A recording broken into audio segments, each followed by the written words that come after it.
I'm Francis Levy, co-director of the Philoctetes Center. Ed Nersessian is the other co-director, and welcome to Approaches to Collaboration, Choreographers, and Visual Artists. Now I'm very proud to introduce Roger Copeland. Roger is professor of dance and theater at Oberlin College, and he's the author of Merce Cunningham, The Modernizing of Modern Dance, and Roger Copeland's film, The Unrecovered, which was it last September that we showed here. It was indeed. Roger Copeland's film will be showing at the Anthology Film Archives on Wednesday, September 12th at 8:30. It's a film. It's really a fictional film based upon the events of 9/11. Is that correct? That is correct. It's certainly fictional. And I'm very pleased again to present Roger, who will introduce the other panelists and moderate this afternoon's panel. Thank you very much.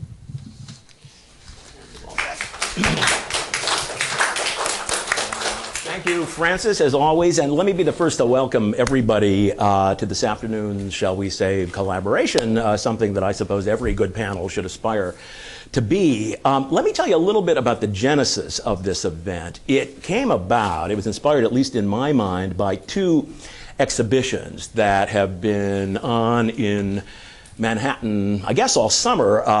The first is an exhibition at the New York Public Library for the Performing Arts called Invention, Merce Cunningham and Collaborators. And as you guess from the title, it deals in part with Cunningham's ongoing collaborations with visual artists as various as Rauschenberg, Johns, Warhol, Bruce Nauman, the list goes on and on. There's a second current exhibition, this one at the Museum of Modern Art, and this might at first blush not seem quite as relevant to our topic this afternoon. And what I'm referring to is the magisterial retrospective of Richard Serra's work at MoMA, which I think is on just through this weekend. Now, there's no overt emphasis in the MoMA exhibition on collaboration between Serra and other artists, but one of the most salient aspects of his sculpture is the way it affects the body of the perceiver, the way it incorporates your own bodily experience in time as you move in and around it. And very early on in his career, Serra was quick to acknowledge the influence exerted on him by a major choreographer named Yvonne,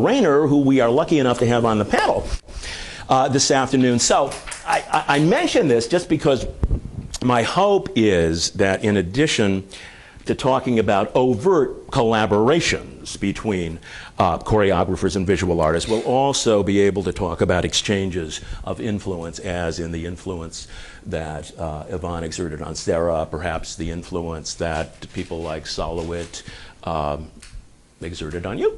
We shall see. Now, something that I should make clear right at the outset is that there is nothing particularly unusual about collaboration per se. Choreographers routinely collaborate with composers, costume designers, lighting designers. You know, what's the big deal, you might be wondering. But this afternoon, we're going to focus on those less typical occasions when the collaborators designing the costumes and the decor for dance are the great living visual artists, people who would normally be quite content to work within the confines of their own mediums, the Picassos, the Rauschenbergs. The late, great American dance critic Edwin Denby once wrote, and I quote, "The reason easel painters are better designers for ballet than anyone else," something which may or may not be true, but anyway, he says they're better designers than anybody else because they are the only craftsmen professionally concerned with what keeps pictures alive for years on end. When they know their trade, they make pictures that hold people's interest for hundreds of years. So making one that will be interesting to look at for 20 minutes is comparatively easy for them. End of quote. You know, now on the other hand, you know, there are plenty of horror stories about the naivete of easel artists, you know, who design for the first time for the theater or for dance, you know, as in, oh, you didn't tell me they were going to move in my costumes, or why didn't you warn me about how much they perspire? So, you know, so this is a collaborative relationship that cuts both ways. And given the dicey hit and miss nature of the results, You may be wondering, why is it that so many of us continue to be fascinated by these collaborations among major artists working in different medium? Just as a hypothesis, let me throw this out. The possibility that our fascination with these interactions may have something to do with the fact that, rightly or wrongly, we still tend to envision the contemporary artist as a lonely, rugged individualist, even after the death of modernism.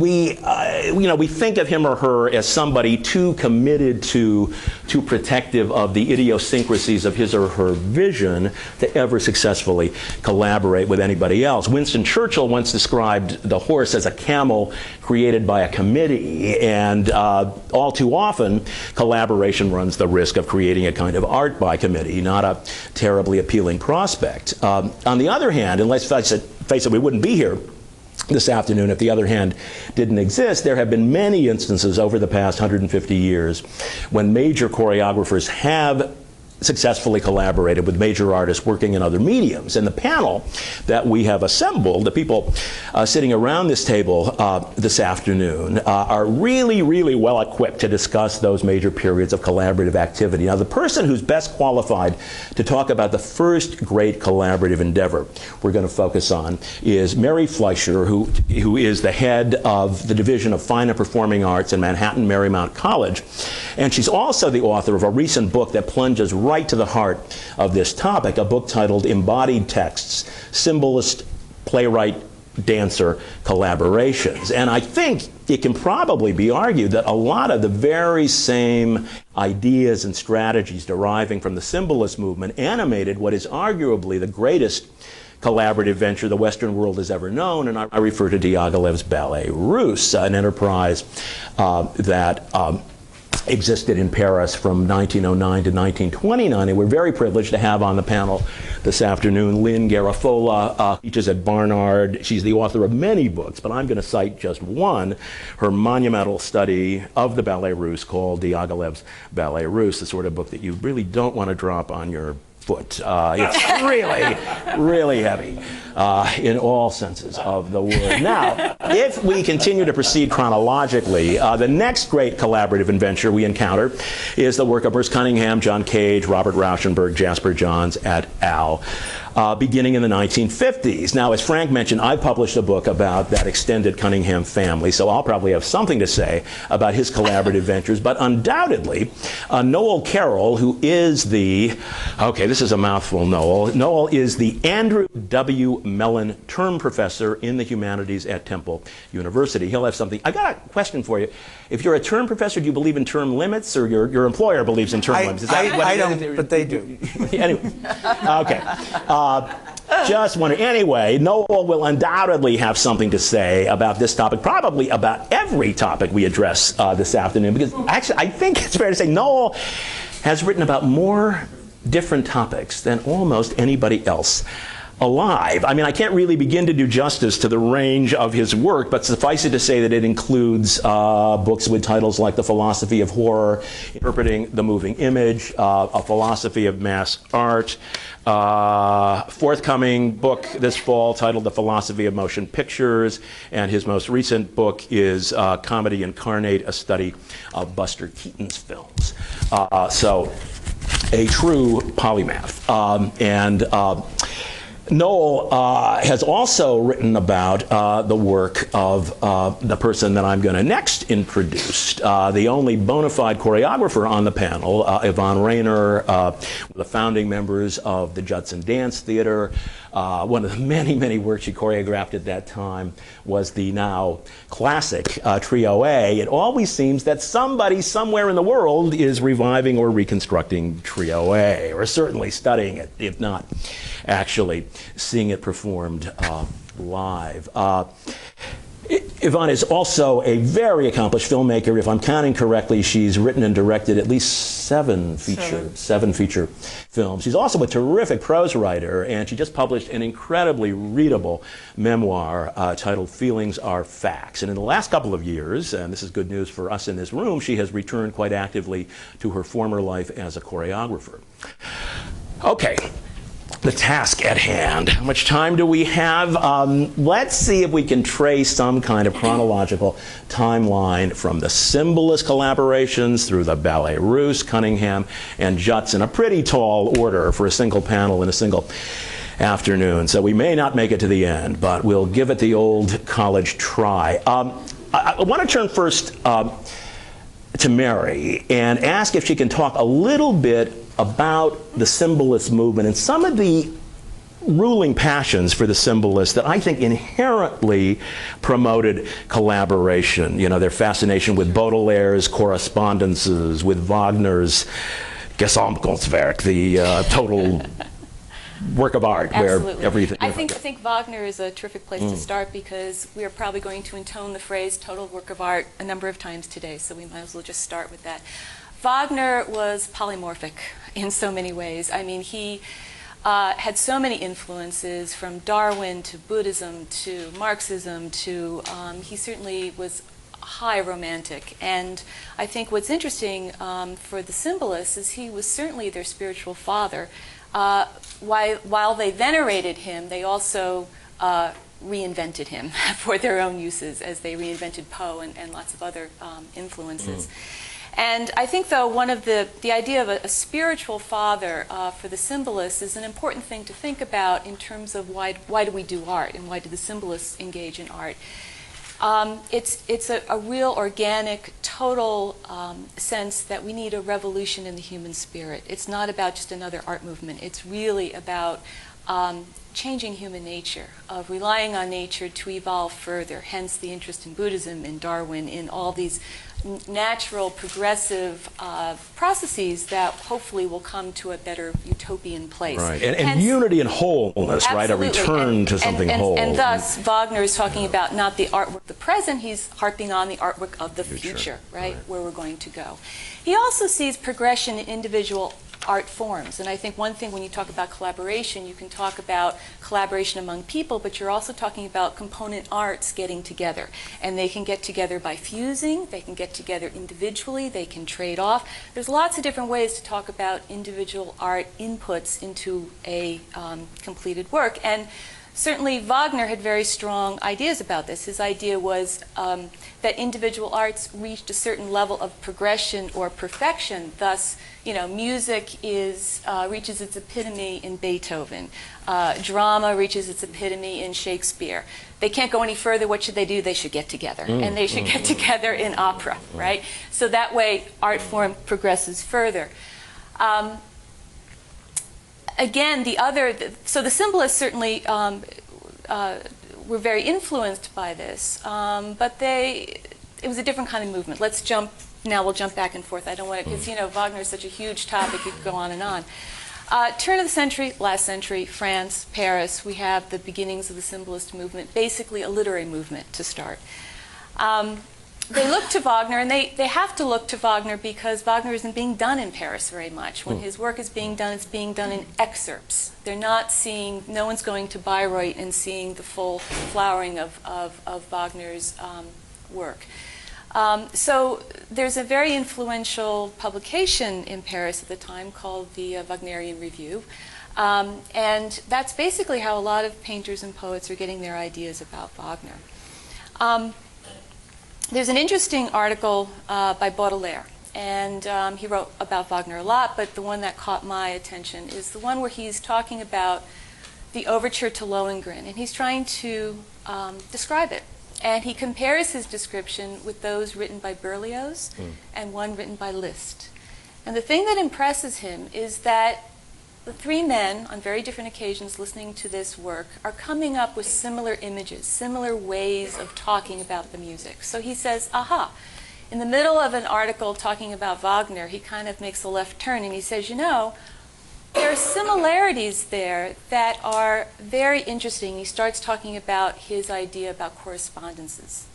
So the theory of correspondences, which is slightly different than this idea of a total work of art. Because in a total work of art, the idea is to take drama, music, lighting, spectacle, and compress it to create this unified product.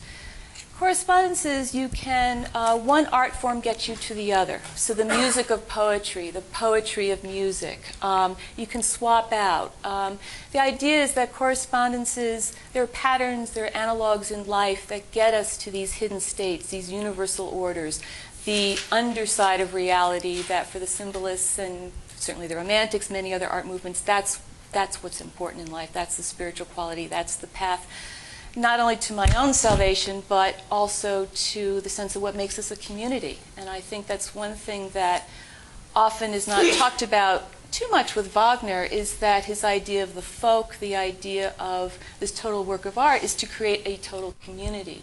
The sense of the way his theater is designed, Wagner's theater, to incredibly concentrate the audience's attention on the stage spectacle, so continuous, progressive attention into the work.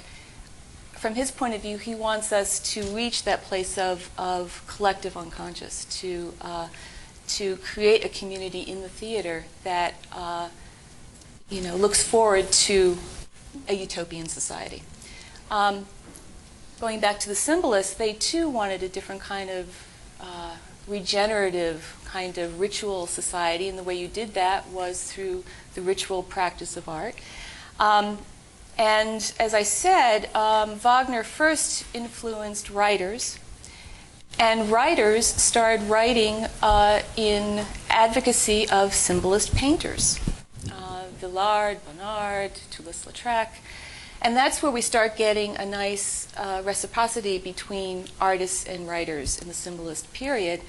And when writers started doing readings of their works, and again, this lovely progression in terms of theater, the artists followed. So you have some early symbolist work in the small theaters around Paris, the Theater d'Art, for instance, basically amateur theatricals, where the emphasis is not so much on the actor. The actor is more of a medium than an interpreter. But it's on the spoken word, and it's on trying to access this otherworldly experience. And it's done through the senses. So the use of music, the use of suggestive lighting, and the use of an environment that is not in any way realistic, but that is suggestive. And this is early paintings and environments created by Bonnard, Villard, and because these were the writer's friends, these were the people they were hanging out with, these were the people they were dialoguing with. So you had some wonderful, very natural kinds of collaborations, if you will, around 1887 through the 90s in Paris, that would influence many movements to come.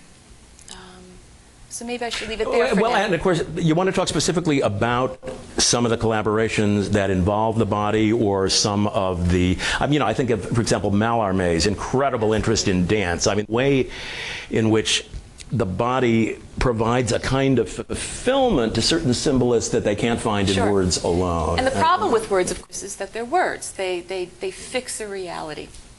And for the symbolists, the body was a great way of evading those words. The life of the body on stage did several things. The moving body on stage was a great fascination and became the spatial equivalent of music. It was a way of suggesting other worlds. It had obviously a kinetic interest. And it also did something to character, because it destabilized character in a way that was very useful for the symbolists. It wasn't about psychology so much. It was about different psychic and emotional states that did not necessarily need to be connected to a storyline, a dramatic storyline in the old conventional sense of the realistic theater. But it could be associative as opposed to plot-driven. So it opened up, it liberated the stage to different kinds of experiences rather than a realistic storytelling kind of experience. So for instance, let's talk about one example. There was at Paul Fort's Theater d'Art, there's a famous piece called The Woman with the Severed Hands, which is based on a legend. And it's highly visual piece. There are several actors in this piece, but they're not necessarily playing characters. They're intoning parts of the story in a very melodic, melodious kind of way. It's so free-roaming and associative that they actually needed a narrator in blue flowing robes standing on the apron to be able to narrate occasionally where we are in the quote-unquote story. So it's a very different kind of theater experience that is asking its audience to imagine, to fill in the gaps, to create a suggestion of a kind of reality. Sorry, I didn't hear the title of that. The Woman with the Severed Hands. By Pierre Couillard. And there are experiments that I've certainly written about where symbolist artists bring in even scent into the theater. So the idea that the sensory experience would bring you to a different reality that would be suggested, not You know, this is a defeated. perfect segue, I think, into the early work of the Ballet Russe, because, Lynn, is it not true that there are just a lot of symbolist ideas hanging in the air? There is this Absolutely. desire, Wagner didn't really pull it off. Who can really out-Wagner Wagner? And I don't think they wanted to out-Wagner Wagner. They were very indebted to Wagner. They were all impassioned melomanes as well as letomanes, if you will. And moreover, they had read their Baudelaire. They had read all of the... because now we really move from Paris to St. Petersburg. Right. And one does get involved with mythologies, but they're no longer the Teutonic mythologies or the Nordic mythologies that one finds in the ring, but rather moving into a kind of Slavonic, or one might say a larger Slavic community. By and large, despite Mallarmé, and certainly despite the enormous interest that the symbolists in Paris took in the dancer Loie Fuller, whose work in many ways and her incredible experiments with light seemed to symbolize exactly what you were saying, of this world you could not pin down, that was full of emotional and visual suggestiveness. By and large, the symbolists were not terribly interested in dance per se. However, the St. Petersburg group, beginning with Serge Diaghilev and the various people who worked with him beginning in the 1890s, were extremely interested in ballet, as well as being interested in music and in the visual arts. So that one can say that what the Russians really threw into the hopper was ballet, and it was through ballet that they would, in fact, make this incredible impression about the idea of collaboration. Because there was such a strong tradition of Russian ballet and such a strong conventionalized background in Russian ballet, meaning you had scene painters but no real artists designing the numerous set designs. For instance, in things like Sleeping Beauty, there might have been 7, 8, 9 decors. There might have been hundreds of costumes. The colors may have had nothing to do on one side of the stage with the other side or the person next door. So there was not this kind of unity, this kind of harmony between anything to do with the libretto, the actual subject of the work, the music of the work, and there was a great deal of connection between what you might call the musical rhythm and the musical tonalities and the step text of the ballet. But this did not lead necessarily to terrific music being produced. And so many, I would say that in the very early 1900s, Diaghilev and this group of people who had already been through a number of collaborative experiences, working on a journal, to founding and working on a journal together, an exhibition society, a concert society, they begin to launch themselves into production outside this incredibly conventionalized and bureaucratized environment of the imperial theaters. And they begin to do it, in other words, one sees here something that you also kind of mentioned in relation to symbolists, the idea of doing this as a kind of private personal, collaborative utopia of a process that then gradually professionalizes and becomes bigger. Throughout the history of the Ballet Russe, and there were, of course, many changes, and periodically Diaghilev would get rid of all his collaborators and have a whole new group but again and again, people would write about these extraordinary moments of collaboration when suddenly they felt they were drawing from artists from all different media, and it was perhaps the most thrilling experience of their lives. The correspondence between, let's say, Stravinsky and Alexandre Benoit, and then some of the memoirs, both by Benoit as well as by the choreographer Michel Fokine, are just, even still, almost 100 years later, they still seem to have that sense of excitement, of exchange, like this was a high moment in their lives. And one reads this again and again and again. And I think that sort of notion of collaboration as a kind of utopian process is something that goes along with this idea of the Gesamtkunstwerk and correspondences, because it's awfully hard to have a unified work of art, especially with this notion of it being a kind of symbol and metaphor for a new kind of community, if people don't talk to one another, or if something is not going back and forth and the creative juices are simply not flowing. Of course, it wasn't just the collaborators themselves. I mean, the entire intelligentsia of Paris was ignited by this. I mean, Proust and Claudel, Camille Mauclair, and writing about this as if the scales had fallen from their eyes, right? I mean, and that this was something absolutely new to them, in the sense that the harmony, but then there were certain other ideas. These were Russians.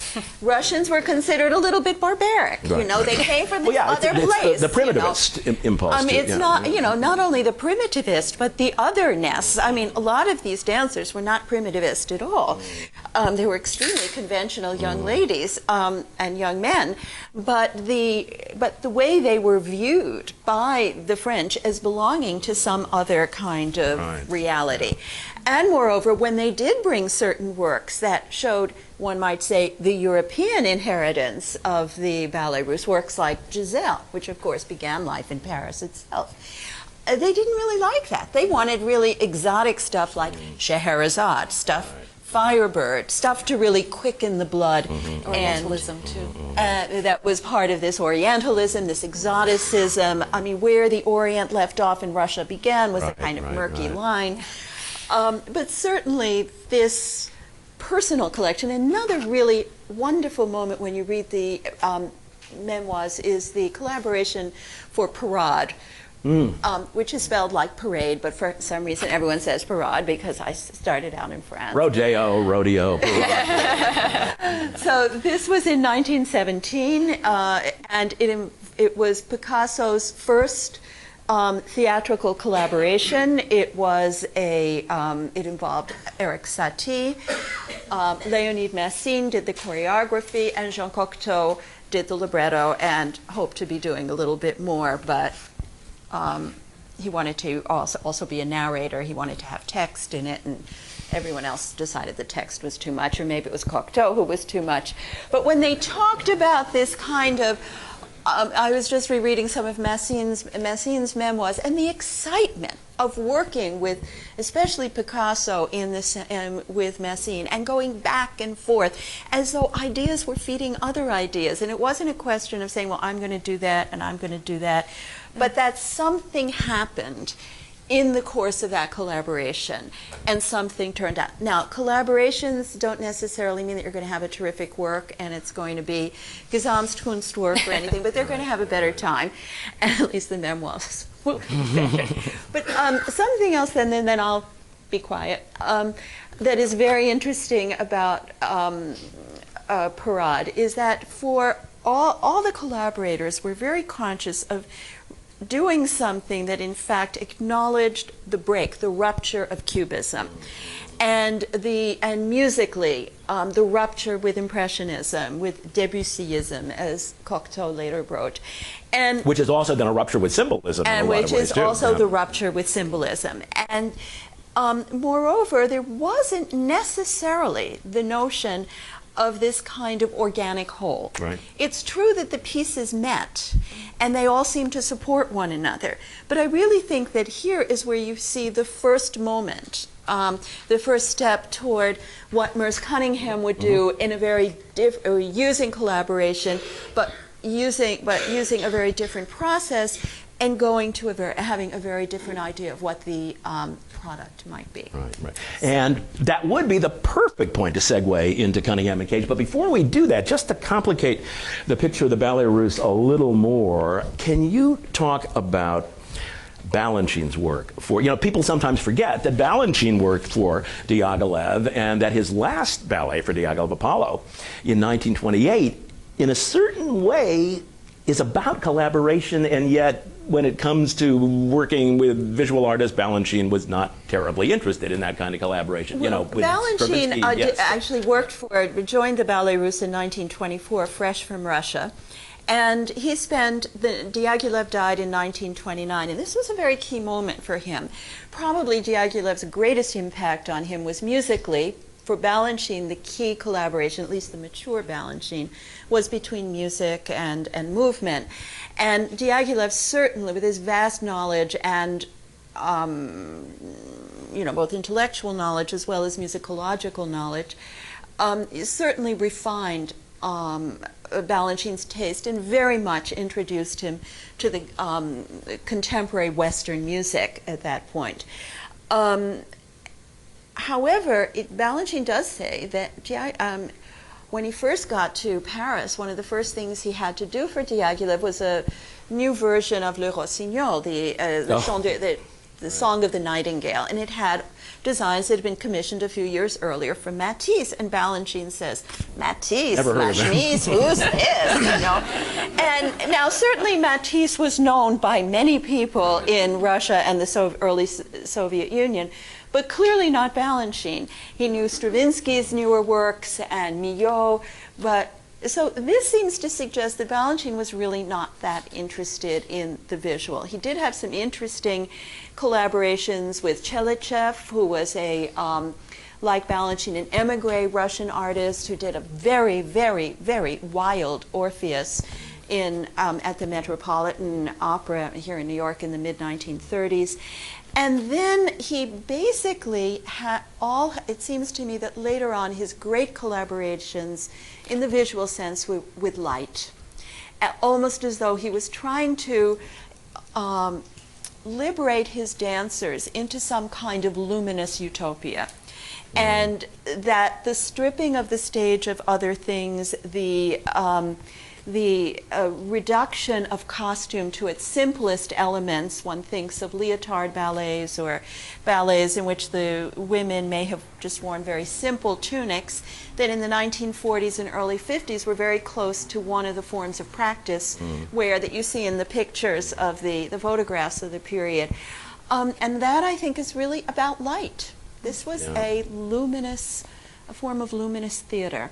And then later, in his last part of his career, when he began adding stuff back, it was, to my mind, really bad. He needed a good artistic advisor it like seems to Diaghilev. me that for the most part, Balanchine just wants to leave the space open. He wants the space to be devoured by the dancers. He doesn't want anything in the way. But he did want light. That's true. That's true. And but he that's a had little different than but something solid and And I think the light was extremely important, and he worked with Jean Rosenthal and very important lighting designers. So I don't think we should just kind of dismiss it like he just wanted them in space. No, he wanted them in this luminous space. Right. Fair enough. Now, in my grand effort to proceed chronologically, there are lots of instances of great choreographers, Martha Graham, working over an extended period of time with a great sculptor like Noguchi. But it seems to me, and anybody can chime in with an alternative scenario of dance history here, but it seems to me that if we're looking for another period, the next period where you have a lot of great visual artists working on a regular basis with at least a great choreographer, if not a bunch of great choreographers, then that would have to be the Cunningham-Cage era beginning in 53 or so. And Noel, would you be willing to talk a little bit about similarities and differences between the Cunningham-Cage, John Rauschenberg approach to collaboration and the Diaghilev approach? Because it seems to me one of the things that happens is a absolutely radical, and to some minds quite heretical, redefining of what collaboration means. Well, I think the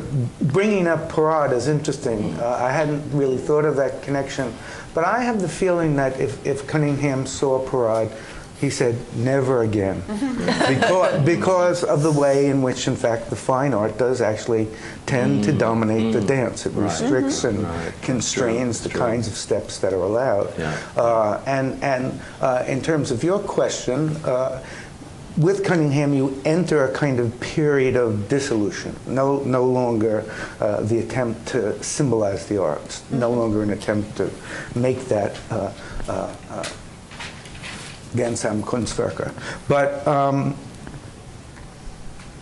Cage and Cunningham, I would want to say, pursued dissolution for different reasons. Everybody talks about it as the Cage-Cunningham couplet. I think of them not as two sides of the same coin, but two coins in the same pocket. They are interested in the same strategies. They are interested in dissolving that kind of Wagnerian masterpiece, but for different reasons. And those reasons actually point to the fact that in the 20th century, there were at least two avant-gardes, not just one. There's not just one narrative. There's the modernist avant-garde, the purists on the one side, and another avant-garde that's not noticed quite as often, the integrationist avant-garde, the impurists. And both of these approaches have very strong parallels in the fine art of the time. The modernist, the purist, is the defender of the autonomy of an art form. And that's why I said that I think Cunningham must have saw Parade and said never again. The dance has to be foregrounded. The dance has to be appreciated for its own sense. The dance has to acknowledge its nature as dance. And that's why, even though Cunningham relaxes the balletic idiom, you still detect the dancerly in it. As opposed to some other people who we'll talk about shortly. The integrationist avant-garde, and that modernist avant-garde descends through Cubism, as theorized by people like Greenberg and Fried. But the other avant-garde, the integrationist, isn't interested in separating art from the other arts. In fact, it's not just an art world endeavor. It has sort of Duchamp as its founding father, and it's involved in, as Rauschenberg said, exploring the distance between life and art, and in fact, as much as possible, trying to dissolve that distance. Now, I think in terms of the couplet Cunningham-Cage, Cunningham belongs to the modernist or the high modernist or the purist side. Cage belongs to the integrationist, dissolution. He's interested in dissolving the difference between art and life, overthrowing those great synthetic Wagnerian artworks, and let's say deconstructing the difference between art and life, deconstructing the difference between music and sound. Cunningham is interested, I think, in staking out the purity of the dance medium. But interestingly, they they can agree on a strategy that serves both of them, which is, of course, the conjunction of artworks, music, and dance on an aleatoric basis. Oftentimes, the first time the dancers hear the music in a Cunningham conference, I'm an academic, concert, is on the evening of the first performance. So any correspondences that you would find are completely random and accidental. That's how I think Cunningham stakes out the independent of dance. It's not the case that the music, as in so many other kinds of dance forms, is driving the movement. It's not that the movement is illustrating the music. You have two coexisting art forms, independent, and that allows Cunningham to assert the purity of dance. Cage, on the other hand, likes these methods because, in a way, he thinks life is more like that. Life is full of all kinds of random coincidences.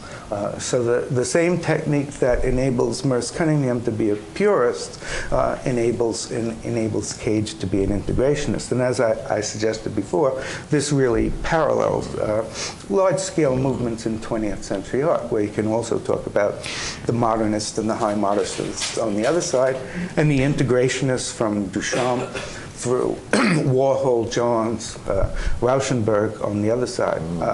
Just one last remark, too, that at least Cage is straightforwardly utopian. Yeah, but it is about reclaiming experience, reclaiming the world, reclaiming the everyday, reclaiming the ordinary, and in kind of Wadsworth or Whitman-esque manner of speaking, valorizing it, retrieving the ordinary. Maybe not Greenberg, but maybe Cunningham is utopian too, but in a slightly different way, in that he wants the Republic of Art to be very well ordered, the streets to be straight, the dancers to stay on their side, and the musicians to stay on theirs. But the collaborative model itself is a utopian metaphor as they describe it. I mean, one in which there will no longer be any sort of hierarchical relationship of movement, music, and decor, three equal coexisting entities in space and time. Right. My only point is that they're different hierarchies to dissolve. Yeah, of course. They're aimed at different hierarchies. Right. So one between the everyday and the artistic, between music and noise, Cage would say, and the other is a hierarchy of the arts. But I think you're onto something. It's impossible. I mean, I'm convinced that if Cage had not been part of Cunningham's life and work, that Cunningham would have been very content just to choreograph those pieces without any radically redefined relationship to sound and image. That was largely Cage's doing, but we'll never really know for sure. I'm hoping now that both Noel and Yvonne can talk about the difference between some of your early attitudes toward collaboration, broadly construed, in the Judson years. You know, some of the manifestos that appear in your book, Work 63 to 71, which seem to me to take a very different attitude toward collaboration than we find either in the Cunningham or Cage model or the Diaghilev model. And a lot of your rhetoric, at least, if not your practice, was very, very anti-collaborative. You know, I think of your no manifesto, no to spectacle, no to virtuosity, no to magic and make-believe, no to moving or being moved, no to just about everything. And then here's another quote. I would like to say that I'm a music hater. The only meaningful role for music in relation to dance is to be totally absent or mock itself. One reason I love dancing, I'm jealous of encroachment upon it by any other element. I want my dancing to be the superstar and refuse to share the limelight with any form of collaboration or coexistence. Muzak does not accompany paintings in a gallery, blah, blah, blah. So, you want to talk a little bit about that as you look back on it? Well, I too wanted to start with Parade. Great. Because I was struck by the interaction between the various artists and different involved in different media.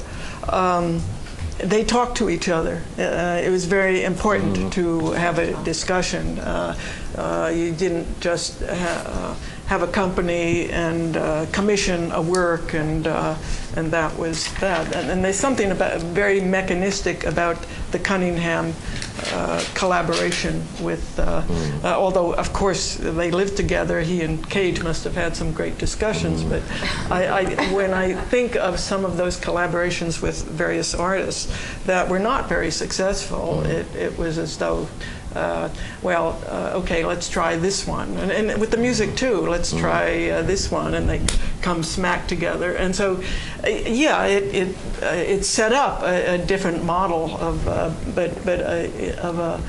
what you call dissolutionist, and I call somewhat mechanical, or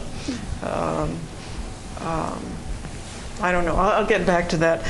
Collaboration, when I entered the game, was very much about the Judson people working in each other's pieces. You know, there were different artists, and there were painters and musicians, and they were also performers. And sometimes they provided music, sometimes not. It was a social, a very social scene, and perhaps comparable to late 19th century, early the Diaghilev scene in Paris, and before they got to Paris. My own relation to music, that was of course a very satirical essay I wrote about being a musical hater. I used music in a very mocking way. I used pedestrian movement with very grandiose music. So all of the drama was in what you heard, and all you saw were people walking or running around the space.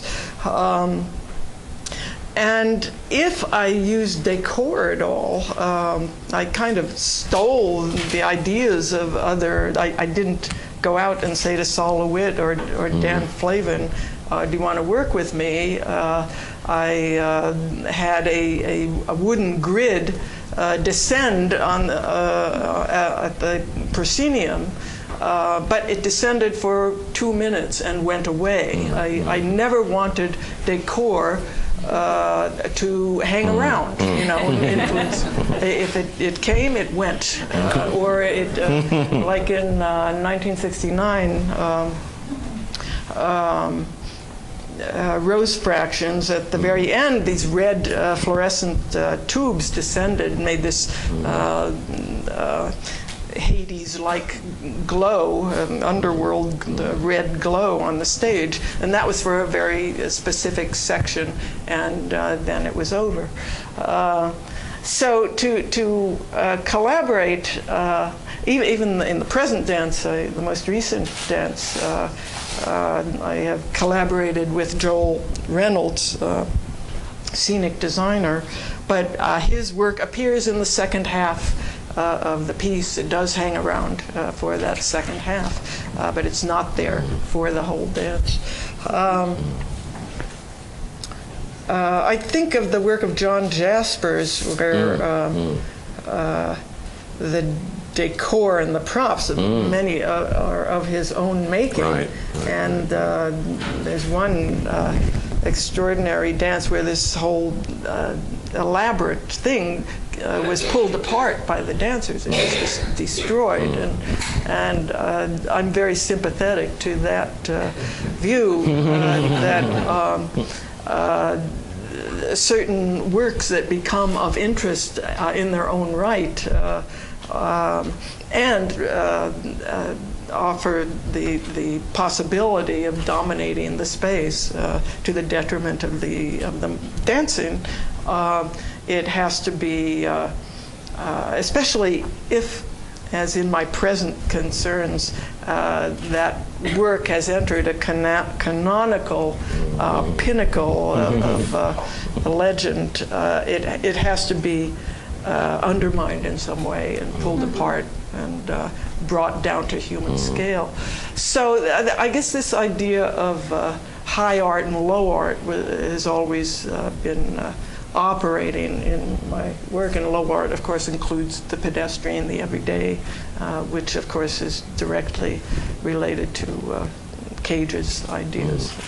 It's interesting, too, though, that when you move into collaboration in the Grand Union, that in fact an awful lot of it tends to be not bends, but riffing. Well, that's a very special case. That was not really about collaboration, but kind of communal warfare or something. We didn't think it was a totally improvisatory situation, but fraught with danger. I mean, you never knew what was going to happen, and there was no discussion at all beforehand about what we were going to do. Sometimes resulted in amazing things, but the risk involved in that was too much for me. I didn't last very long in it. Yeah, that was another form of collaboration. Yeah. I'm going to open things up to the audience in just a moment, but before we do that, I wanted to ask if you, and I don't know if this will lead us in a productive direction or not related to collaboration, but can you talk a little bit about your motives in gravitating away from the dance world and toward filmmaking, where you have this absolute control, if you want it, in the editing room, and you know, and whether. But it's also the collaborative art. But it's also the collaborative art, right? Yeah. That's the irony or the paradox. But it's sort of willy-nilly. You don't get it done unless you collaborate, unless you do as many avant-garde experimental filmmakers do. They are in total control from the conception to production to editing. But to make, yes, a narrative film with actors, and if you're a technophobe like I am, you're very dependent on all kinds of people. So this was a kind of enforced collaboration. I never enjoyed it very much, and the part of it I enjoyed most was the writing beforehand and the editing, where I got back my control over the material, and I was temporarily not in fear of the laboratories and those other technicians, you know. That's also a kind of collaboration. You give up your work to the laboratory, and it's taken over. You know. Now, do we have some questions that have already been submitted in the form? No, so we're just going to take it. The only thing we would say is that if you have a question, you go up to one of these two microphones so that everyone can hear it downstairs also, and say who you are. We'd like to know who you are. And then that's great, because then I don't even have to call on anybody, right? It's just kind of first come to the mic, first served. So, all right, free for all, go for the mics. No questions, no comments? Oh, sure, comments are fine, anything, yeah. go to the mic. Yeah. Oh, okay. I asked for it.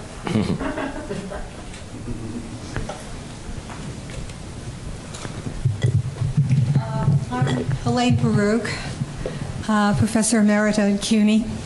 And as you were talking about Wagner, it struck me that his Gesamtkunstwerk was totally his own. He was his own collaborator. That's right. He didn't depend on anybody else.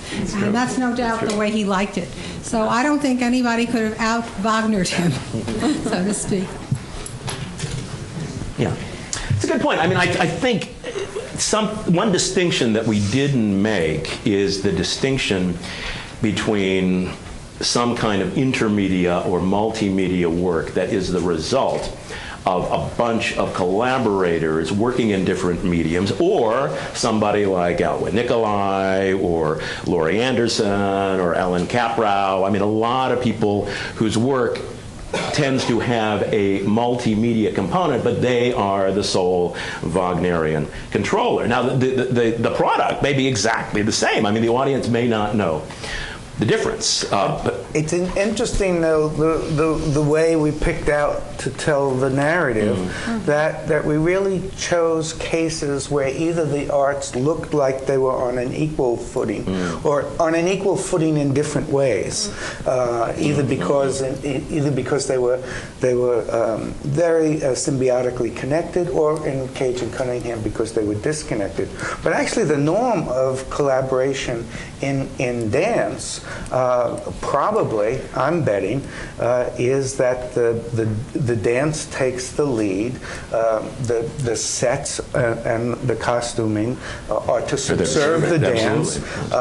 And if there's any question of co-equality, it will be in those cases where people are interested in performative interpretations of the music.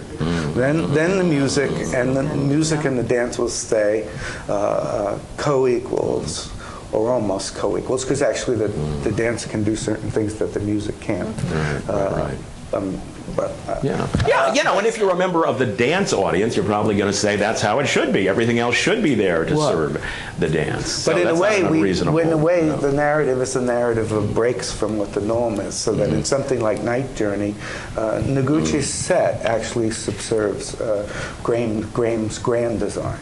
And a company like the Ballet Suédois, certainly in Paris, that is almost contemporary with Ballet Russe, is definitely putting visual components at the forefront to the dancing. And Relâche, or Skating Rink, or any of the others that they do. I would just like to add something that I've just stumbled across. I'm working on an exhibition about Jerome Robbins.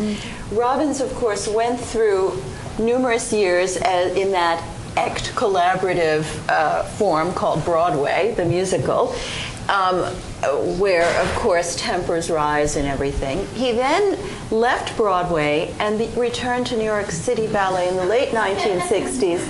And then he began, and this is what I just discovered this week, he began designing sets and costumes, which I had no idea until I was looking through these restricted papers, and was actually, and there were his costume designs for various things, as though he too was trying to aspire to this total control, but never choosing actually music. Realized in performance, though, right? Yes, they were the costumes. But credited to somebody else? Credited to someone else with no credit at all. Roger, we have some questions. Yes. Okay, sorry. Yeah. Sandy Eisenberg, dance person. My experience was that I used to dance here. I'm now living in Kansas City. And what dancers do there is you're choreographing shows. I mean, the dance, in terms of hierarchy, you are the lowest. And in terms of control, you have a director that takes your stuff and changes it. It is, in terms of collaboration, and you talk about Parade and it being, a wonderful experience for them. My experience with collaboration in terms of performing shows, musicals, it's horrible as a dance person to put my stuff out there and have it changed and not respected, and that's what dance is in the Midwest. Well, I would say in the commercial theater, you're absolutely right. Dance in the commercial theater is absolutely the bottom man. Where is Agnes DeMille and all the stuff she did on Broadway? Forgotten. Re-choreographed, made contemporary. Not Rodgers and Hammerstein. They're all protected by copyright. But I think exactly what you said explains why so many choreographers who work on Broadway for any length of time eventually try to move into being choreographer directors. Right. And in that sense, Robbins' career, followed by Fosse and many others, DeMille, Stroman, among the more recent ones. They Marshall. They want to be directors. Gene Kelly.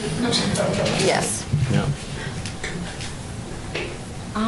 Someone said something about co-equality, and I was thinking about spectatorship and relational arts and these trends of being social with dance and sculptures and mixing the medias. How does anyone feel about spectatorship these days, and how is the audience part of pieces? Does that make sense? Yeah, well, this is the postmodern notion of the perceiver as a co-creator, not just as an interpreter. But I assume that's where you're going with this, right? Yeah, the idea the creator. How to maybe anybody want to I guess tackle? I'm most familiar with happenings, and just like it seems like when this stage became more like non-linear, I guess. Well, the Or just audience is not- always a co-creator in some sense. Even in a very modest mystery story, you're going to have to fill in lots of material. However, I think that there is a degree of difference, or the degree to which you put pressure on the audience to do more and more work. I mean, Cunningham, maybe Roger wants to talk about this, famously says it's up to the audience to interpret, by which I think he means something like thematically interpret, or whatever the significance of the work is. It's up to the Or audience. maybe just to make certain perceptual choices. I mean, he is giving you a certain freedom about connecting what you hear and what you see, literally where to direct your visual attention. So in that sense, even the act of perceiving a Cunningham dance is more, quote unquote, participatory for an audience member. There's less imposed upon him or her. So I think in truth, the audience always has to participate, always has to add something, even in the things that we call passive. There's always some level of activity. The question is how much, how taxing. I tend to think of the modernists as having come along and imposed the Protestant work ethic on us. That there's really strenuous demands on the level of work the audience has to do. Well, even Mallarmé found it problematical that if a dance had a libretto or a story, that the audience member was already creating a text in his or her head as he watched the dance, and it was competing with the written text. So you already had a disjuncture. The audience is very much always a collaborator in some regard. But I do think that Cunningham theorized it in some very interesting ways. Absolutely. I mean, the fact of saying there is no center on the stage, and that the audience is free to look here or there or whatever and create, so to speak, his or her own center. Of course, I always love Martha Graham's statement, the center is where I am. But one might say the center is where the Cunningham theorizing would be, the center is where the eye is gazing. And it's no coincidence that Cunningham was a former Graham dancer, and that, I think, is one of many Graham legacies that he was rebelling against. The name is Steve.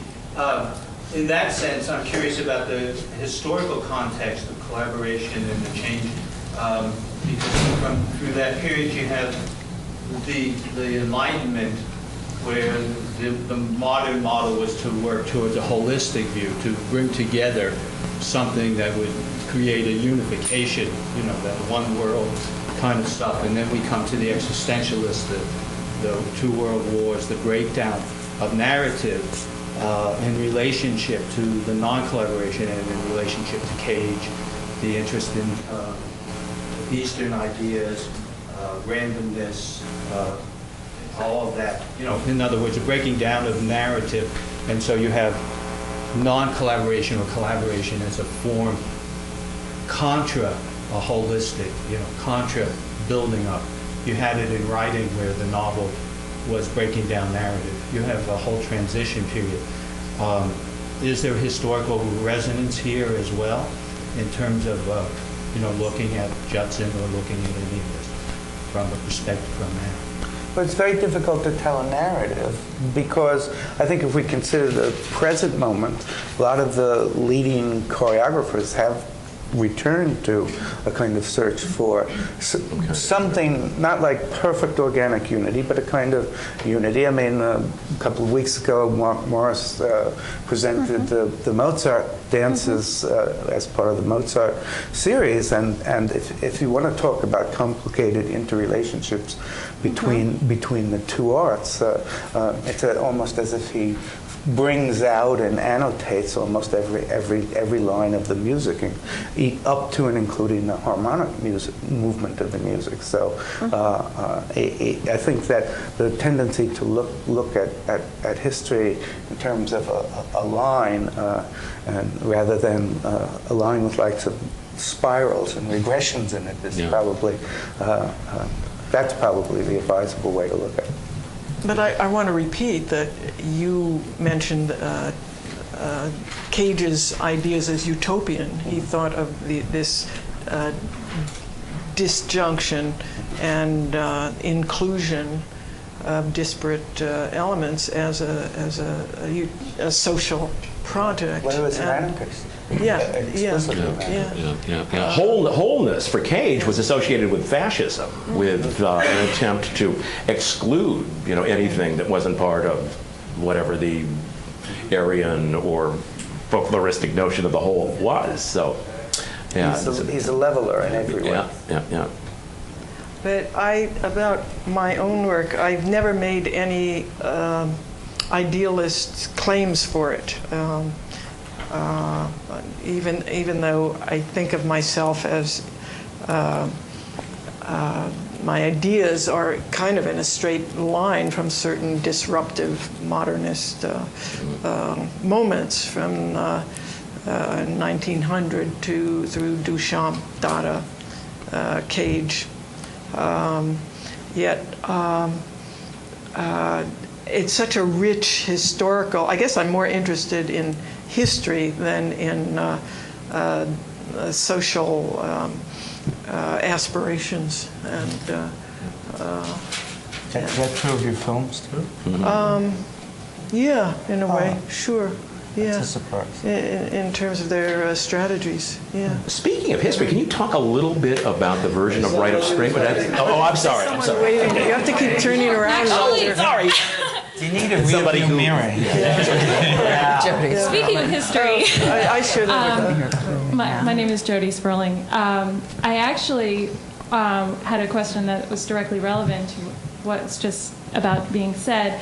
But before I say that, I do want to make a comment about when we talk about the Diaghilev era collaborations. We've been talking, mentioned the word utopian came up a couple of times.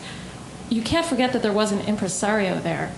And there wasn't in the Cage Cunningham collaboration. So they're very different models. But one of the wonderful things that came out of the Diaghilev era collaborations and the things that survive the best are the scores. And it's interesting, and maybe it's sort of maybe a dual question for Lynn and for Yvonne. If you look at Rite of Spring, what do you think the influence on the score is of the visual collaborations and of the choreographer? What can you find of Nijinsky in there? And Yvonne, when you were working with the score, as we know you've just done, how did you find yourself collaborating with it? Thanks, Jody. That's what I was going to ask. That's great. I wouldn't say I collaborated with the score so much as with the soundtrack of the BBC production called Riot at the Right, and which is a rather corny dramatization of the making of the Rite of Spring, culminating in the Finnish National Ballet doing a version of Millicent Hodgson's reconstruction for the Joffrey Ballet in 1987, and cutting from the stage to the disruptive, churlish audience and their remarks. So I was working with that as a score, the soundtrack as a score, which was fiendishly difficult for my dancers, one of whom is sitting back there, Sally Silvers. And it would not have been possible to work with this soundtrack where the audience sometimes sounds obliterate the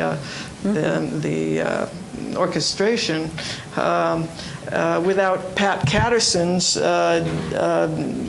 perusing the actual score and doping out the counts, because the whole dance is pretty much done on the music, much in opposition to my early essay.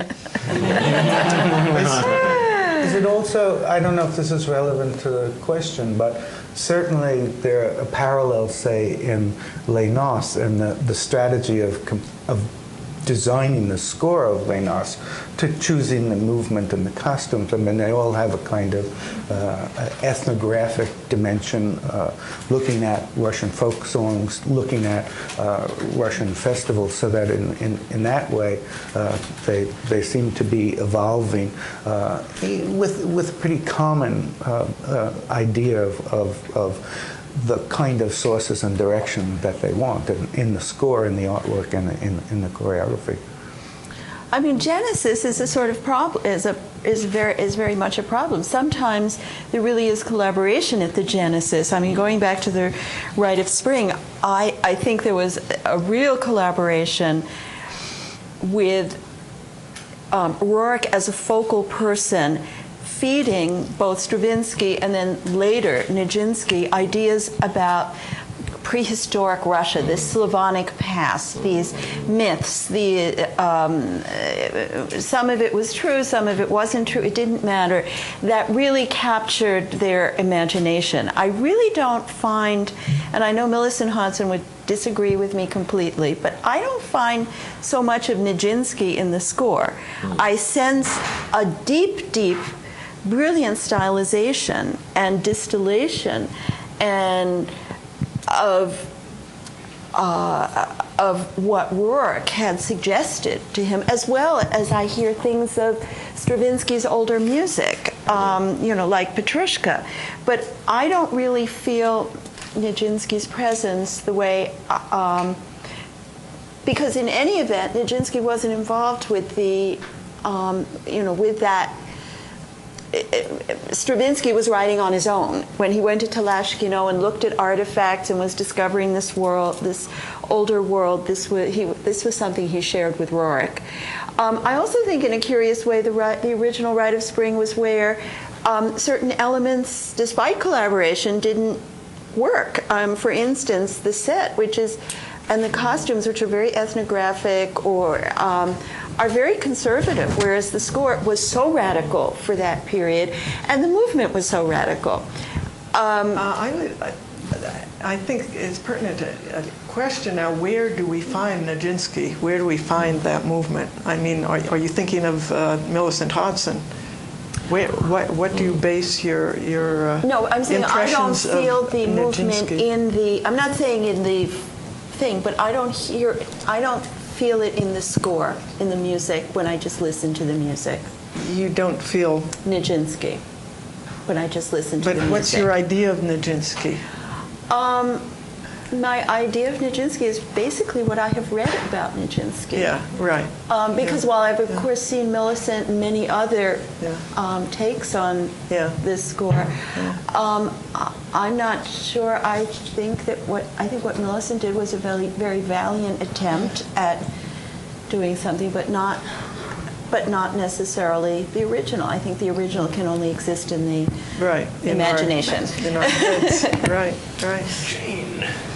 Jane Goldberg. I'm a tap dancer and an unfinished memoirist right now, but going to finish it. I have Yvonne, did you say which was the high part of art, of the low part? When you said the low and high? I guess I was thinking of everyday movement in relation to train dancing. Well, maybe virtuosic dancing, or Stravinsky's Rite of Spring. Yeah, that's high art. Yeah. I actually have just a statement with tap dancing. Well, two. One is that Ginger Rogers always claimed that she added a lot of the dance to Fred Astaire's choreography. He supposedly worked, according to Arlene Croce, worked it out with Hermes Pan, and then Ginger would step in because she was busy making all these other movies that didn't involve her dancing. But she told me herself that she had a lot to do with making it up, and she would write that in her memoir, which she never did. And with tap dancing, what's really interesting is that I always had this really romantic idea that because tap dancing is music, at least tap dancers think of themselves as creating music with their feet, playing their feet, that there was this great relationship between Duke Ellington and Count Basie and all the tap dancers, and they were all one big happy family until I read Charlie Atkins' book, and also just from experience, that the tap dancers would hand the musicians their charts, and it was all very, set, and they were often very unhappy if, with drummers dropping bombs and things like that. And one question I do have, which this is open to any, there is one tap dance called For Dancers Only, where the music is written after the dancing, and that's very interesting to me because mostly the dancing went to the music. When Twyla Tharp said Mozart doesn't need my help in the Bix pieces, was she getting that sort of like from John Cage and Merce Cunningham going into very different places? I always just wondered if she was influenced by that she made up her dances, and what worked for Mozart worked for Bix Beiderbecke. Does anyone know the Bix pieces? It seems as though the dances were created without the music. If anyone knows the answer to that. I could say one thing about Ginger Rogers. I mean, I'm sure that she's right, because the way a Hollywood film is made is very oftentimes they don't have the script, or the script is arriving, page by page, and the director is changing it, and then the actors are changing it. I'm sure that must have happened on the set with Ginger Rogers. I mean, if only because there might have been steps that she felt uncomfortable with. She might have had suggestions, but that's the way Hollywood filmmaking in the studio system we always see Fred Astaire in the studio. There's a director who's got to organize it all, but it also has to be made to happen on the ground. So I'm sure she's right. She was just too feisty to not make up a lot of stuff. Well, and as far as the Bix pieces goes, one of the things that Tharp was interested in doing, David Gordon has also done this on occasion, is to show how the very same movement changes when it's accompanied by different music. So, I mean, it's partly an attempt to suggest that there is not this, absolutely rigid, fixed connection between the two, that in fact, you can be listening to something different, watching the same movement, or having somebody wearing different costumes as they perform the same movement. Gordon's also experimented with that idea. But I think the idea of doing a piece of choreography to perhaps certain kinds of music, or thinking of or doing it perhaps to counts, and then later having it retrofitted to music, or to a different piece of music, or to music in general, is something that happens, more frequently. I think that's true, yeah. And usually not for aesthetic reasons, usually for reasons that have to do with the availability of music, or programming, or the desire to...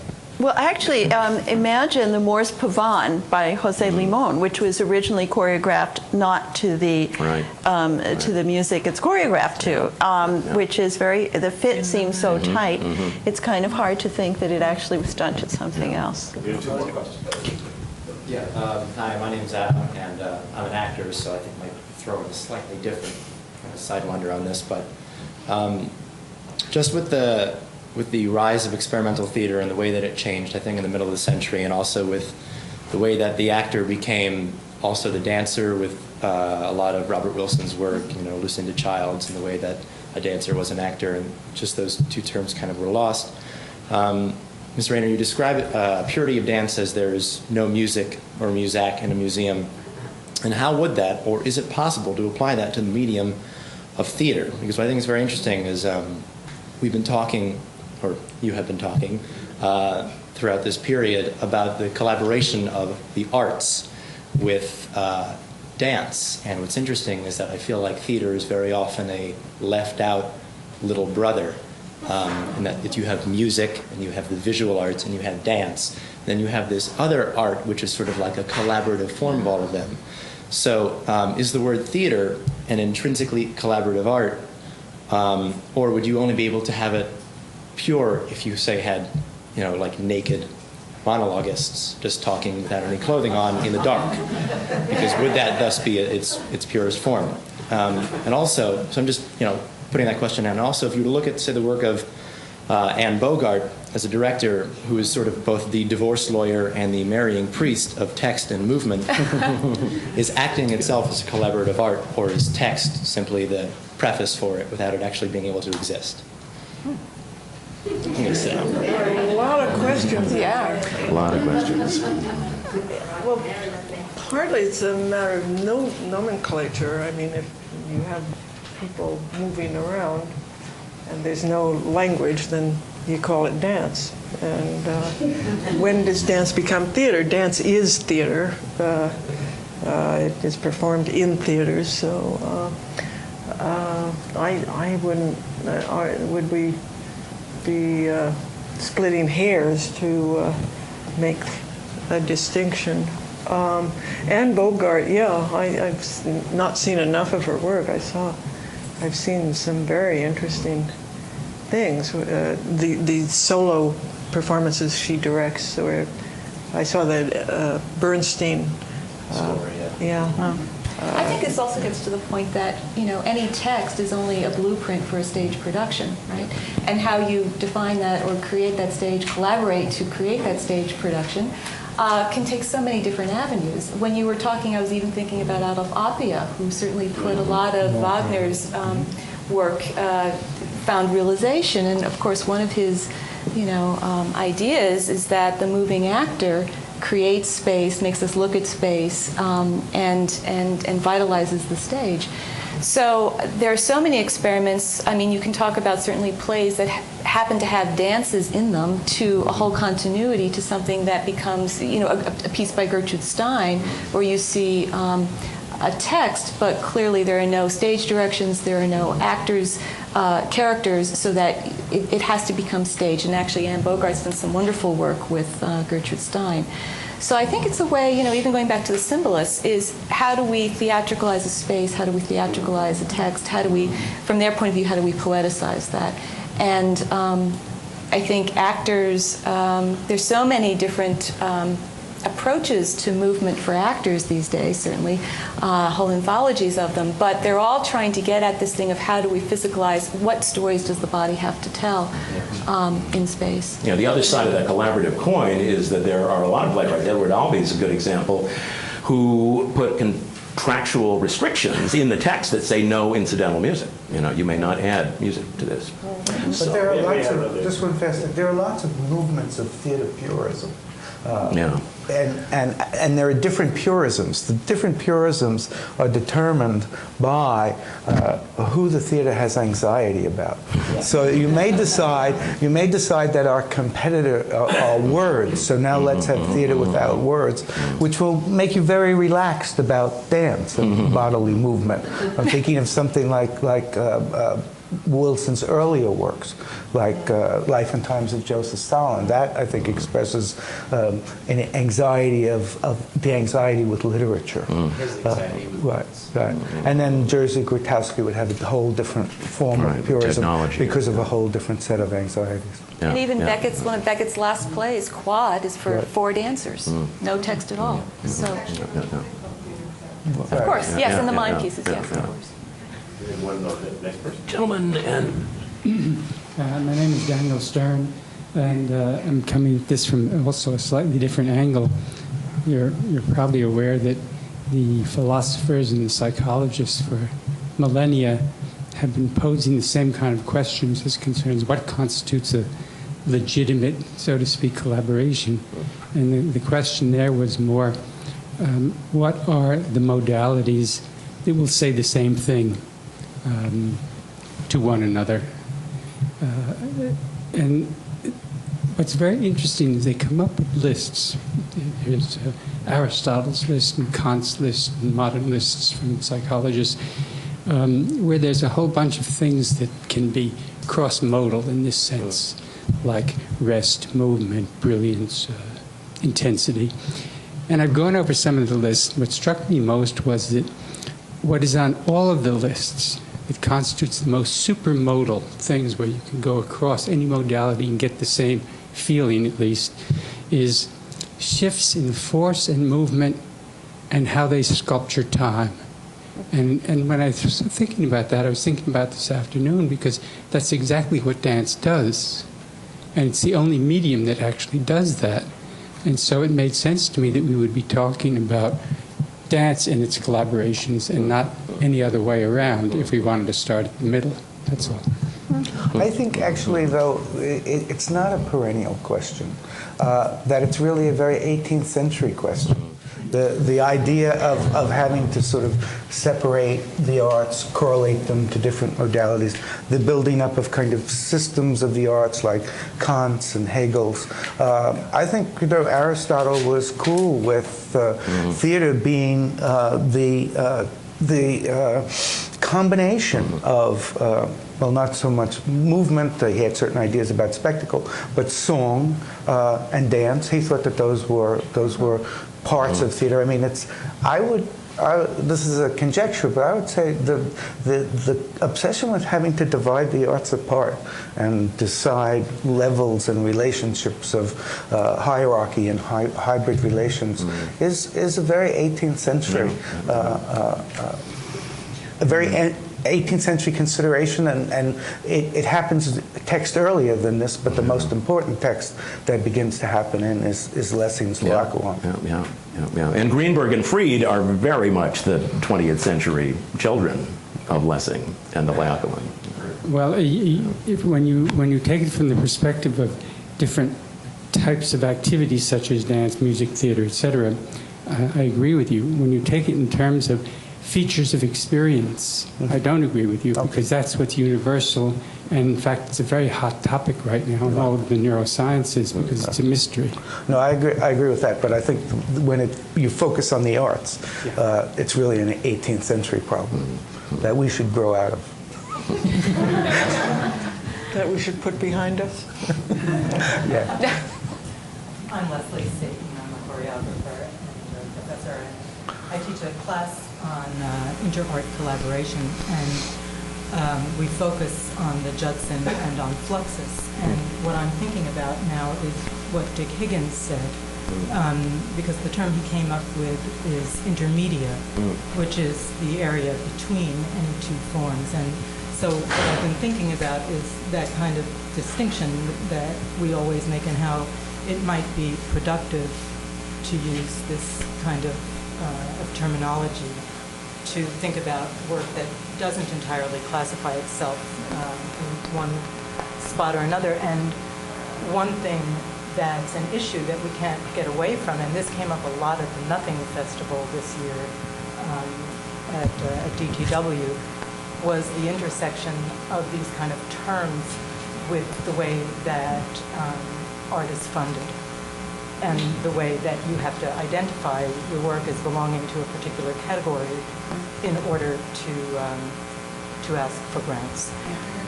But more on the level of what Daniel Stern just mentioned, and this is what you mentioned when you started this, is the way that Richard Serra's work goes across these categories, and the way, I don't remember exactly how you said it, but it's not just that it invokes dance, it actually fulfills these choreographic possibilities. And but interestingly, when he spoke about his work, he spoke about it in terms of Las Meninas,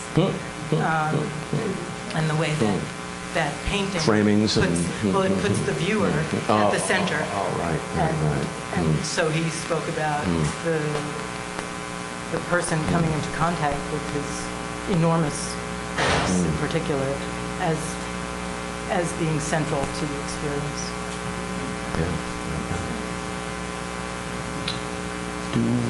Have we reached the witching hour, or are there any more questions? Anybody else on the panel want to ask anybody else on the panel? Roger, I just want to say one thing. Sure. Sort of waiting is that What really excited me when Yvonne Rainier we first said that Yvonne Rainier's going to come, and I was very, very excited.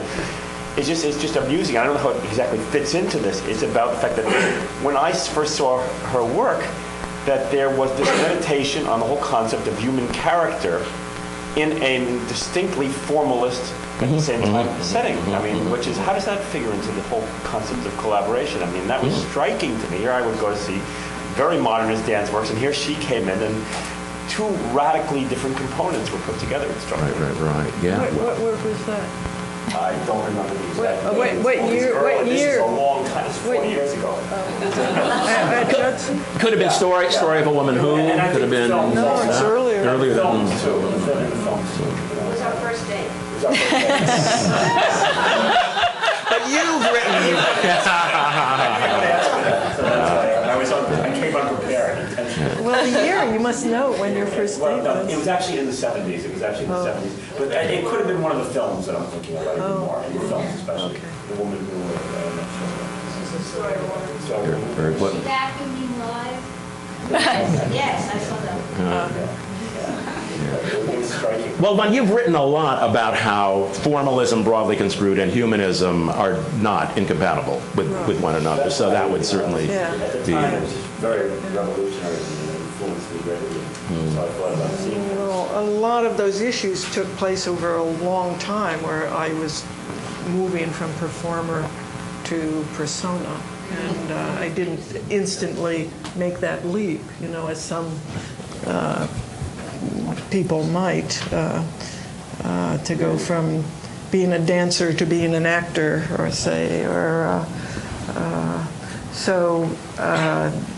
thinking about going back to very early discussions at Judson about who we were, what constituted the presentation of this self in front of an audience. And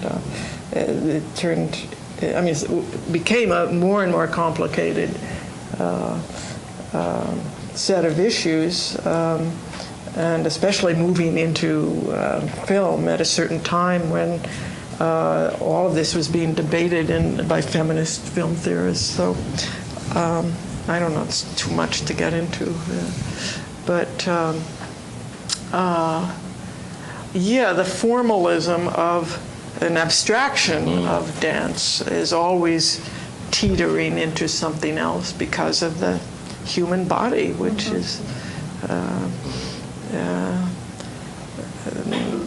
we attach stories to, no matter what it does. I think also in the process of collaboration, when you think about just regular collaboration of getting a dance concert together and deciding a lighting design and everything, going from the abstract and having to articulate your point of view sometimes always seems like a huge compromise, but you have to say something right now because someone has to order something or somebody has to make a decision. And I mean, that's a very pedestrian sense of collaboration, but even in its higher forms, when artists are working with one another, I think it's always a balancing. I think when you read letters of collaborators, sometimes there's incredible excitement of almost a self-manifesto of this is what I think and this is how it's going to be and it's going to be wonderful. And then there's also the reticence of I'm not sure I'm ready to make a statement about this yet, but I have to somehow. So I think that tension of we're never ready because we always need more time in the arts, but of having to come to grips with articulating it for someone who's not necessarily going to be on your wavelength is quite a challenge to the whole collaborative process. And it's partly in miniature the creative process because you're always the tape in your head is always saying things about your work as well. So I think collaboration sort of mirrors and magnifies that to a large degree. Should I make an effort to wrap things up? Because I was going to say, in honor of Frank and Hallie's enduring marriage and the fact that the second to last question had to do with intermediate art, I was just thinking of a very provocative definition of intermediate art by Namjoon Paik. He said, I'm going to try to get this right. I think he says, male human body has 9 holes, female has 10. When all holes are filled, you have satisfaction. Purpose of intermediate art is to fill all holes as fast and efficiently as you can. Okay, so Toward that end. Thank you, panelists, for your collaboration. Some of my holes I Thank you all for